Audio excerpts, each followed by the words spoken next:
Alam mo ba yung feeling na ginawa mo naman lahat ng tama, pero sunod-sunod pa rin ang problema? Napapatanong ka na lang kay God, Lord, bakit ako? Kung naranasan mo yun, ang mensaheng ito para sa iyo. Maging totoo tayo, hindi madali ang buhay.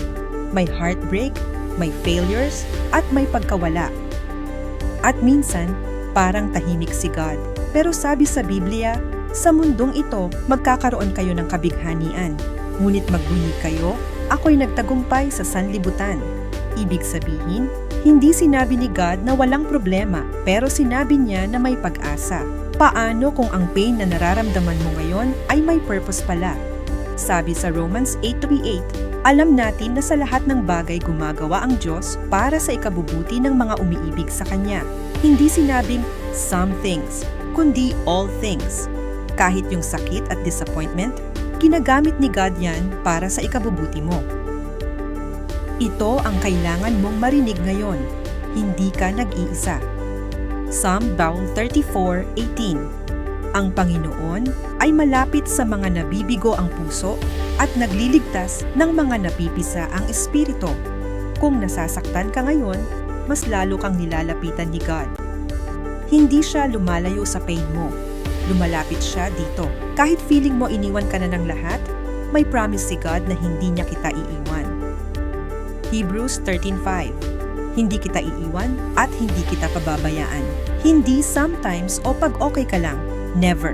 Kahit dumaan ka sa pinakamadilim na season, may isa na nagpapalakas at tumutulong sa iyo. Isaiah chapter 41:10. Huwag kang matakot, sapagkat ako'y sumasa iyo. Aking palalakasin ka at tutulungan ka. Minsan, hindi mo talaga maintindihan kung bakit nangyayari lahat. At okay lang yon. Proverbs 3:5-6. Magtiwala ka sa Panginoon ng buong puso at huwag kang manalig sa sariling pag-unawa. Hindi mo kailangan maintindihan lahat. Kailangan mo lang magtiwala. Kung pagod ka na at gusto mo nang sumuko, may panghawakan ka. Jeremiah 29:11.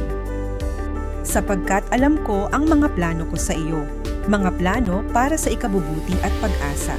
May plano si God para sa iyo, hindi para sirain ka, kundi para buuin ka.